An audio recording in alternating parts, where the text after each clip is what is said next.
Mesdames et messieurs, bonjour. Vous faites bien de nous suivre sur Relais TV pour votre point d'information. Voici les titres. Politique, la signature d'une convention entre le FPI et le RHDP. Éducation, la 16e édition du School Tour a démarré à Yopougon.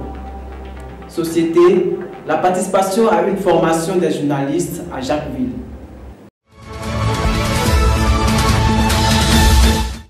Longtemps annoncé, c'est enfin fait. Le parti d'Alassane Ouattara, le RHDP et celui de Pascal Affi-N'Guessan, le FPI, ont formalisé le 2 mai à Abidjan un accord de partenariat pour la réconciliation nationale, la cohésion sociale et la démocratie, laquelle ne constitue pas un accord électoral en vue des élections locales prévues le 2 septembre. L'enjeu est immense. Aujourd'hui, notre pays fait face à des défis fondamentaux. Il ne peut pas s'offrir le luxe d'une nouvelle crise. Notre réconciliation est pour lui la meilleure des protections. Plus unis, nous serons plus forts. 10 ans après la crise post-électorale de 2010-2011 qui avait fait des morts, des violences remarquées à la présidentielle de 2020, Ibrahim Cissé Bakongo, secrétaire exécutif du RHDP, a salué la hauteur d'esprit de Pascal Affi-N'Guessan et le sens de l'État d'Alassane Ouattara. Ils ont su faire donc table rase, je dis bien table rase, de beaucoup de choses qui les ont opposées ou qui auraient pu les opposer. Ils ont décidé de faire table rase de toutes ces choses pour se parler, d'abord pour se parler, pour se rencontrer, pour échanger, sans doute pour vider le contentieux ou les différends qui les opposaient, mais aussi et surtout pour se projeter. À en croire le leader de ce parti, de l'opposition ivoirienne, cet accord a été conclu par ces deux partis dans le respect de leurs différences et de leur autonomie. Le lycée professionnel multisectoriel Mohamed VI de Yopougon a abrité mercredi 29 mars 2023 sous la thématique générale numérique et insertion professionnelle la 16e édition de School Tour. À l'ère de la digitalisation, beaucoup d'étudiants et élèves issus des formations professionnelles échouent à leur entretien d'embauche ou ne trouvent pas d'emploi au sortir de leur formation académique.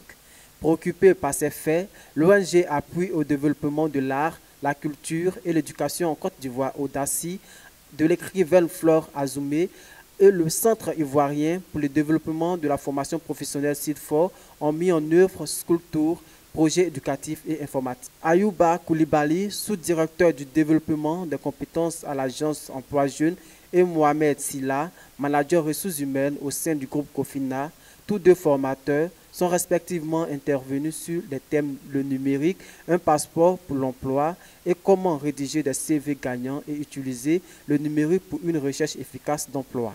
Tout en mettant en avant les métiers importants non enseignés dans l'enseignement général, les valoriser afin de permettre aux élèves et étudiants qui font ces choix de filière de s'appuyer sur le numérique pour réussir leur carrière. Cette journée a réuni 250 participants. Traoré Souleymane, directeur du lycée professionnel multisectoriel Mohamed VI de Yopougon, ne peut que s'en réjouir.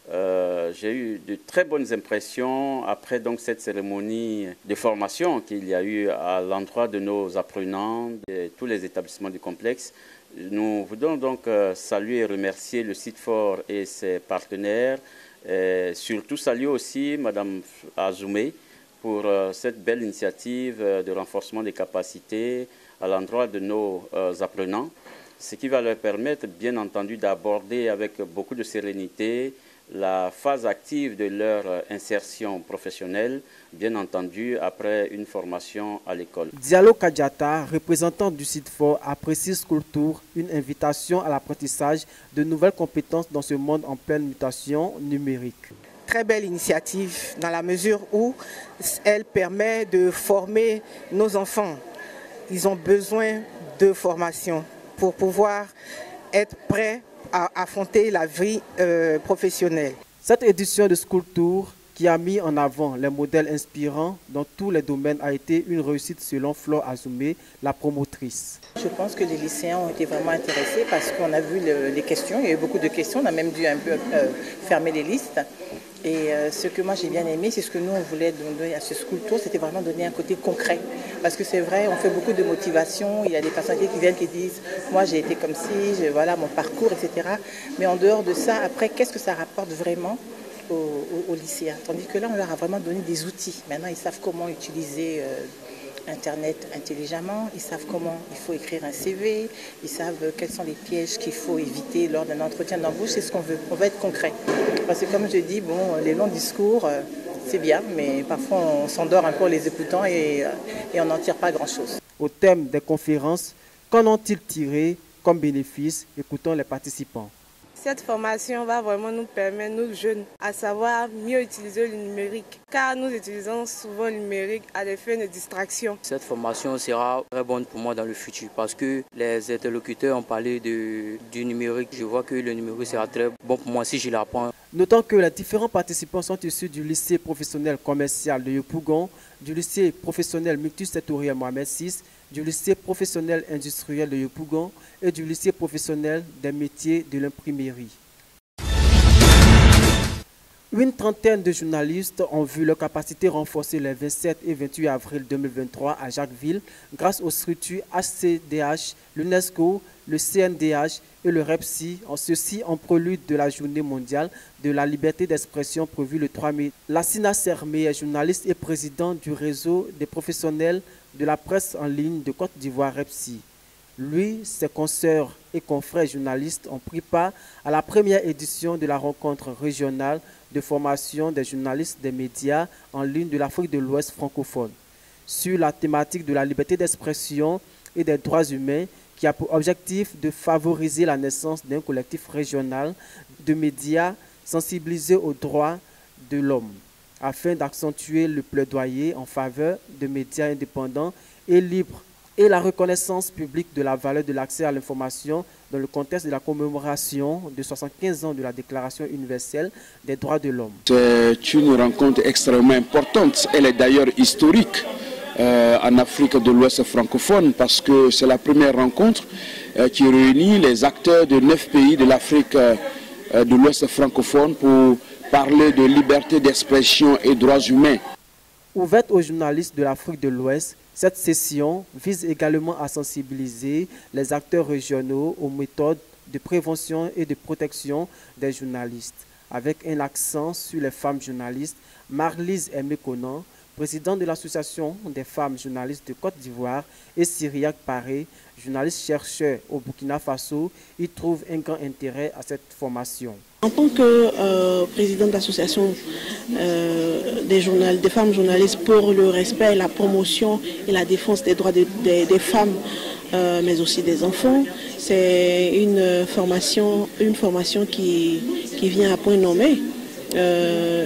Parce que ça entre dans nos thématiques, dans le cadre de notre fonctionnement.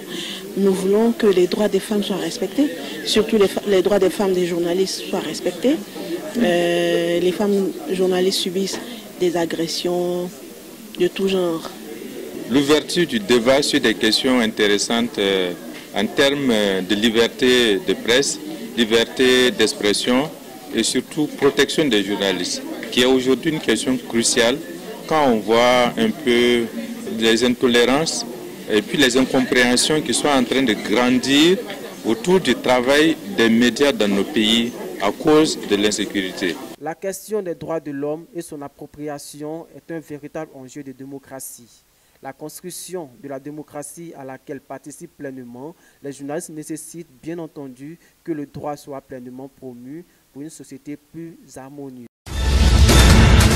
La commune de Cocody a abrité le vendredi 14 avril dernier la cérémonie de lancement de la 9e édition de Miss Nzassa Étoile d'Afrique. Cette occasion a été le moment idéal de récompenser la Miss Nzassa 2022 et ses dauphines. Cette 9e édition vient avec plusieurs innovations afin de rendre l'édit concours plus marquant, nous informe le commissaire général, Madame Akon Bénédicte.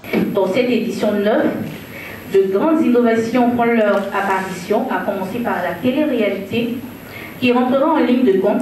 Il s'agira de tourner 10 épisodes de 52 minutes avec les demi-finalistes, car les finalistes seront connus grâce à un système de vote par le grand public sur le digital. Au grand soir du 28 octobre prochain, on découvrira l'identité des 15 finalistes qui continueront l'aventure. La télé-réalité sera diffusée sur nos canaux de médias partenaires. Il s'agira de faire incursion dans l'univers quotidien des candidates, en famille, entre amis, et surtout comment se fait l'adaptation de la langue maternelle dans son entourage. À en croire le commissaire, ce concours est fait pour promouvoir la culture africaine par la valorisation de la langue maternelle, de la tenue vestimentaire et de la cuisine traditionnelle. Notons que la 9e édition de Miss Nzassa se fera le 28 octobre 2023 au Palais de la Culture de Trècheville. Ainsi prend fin ce journal. Je vous donne rendez-vous une prochaine fois.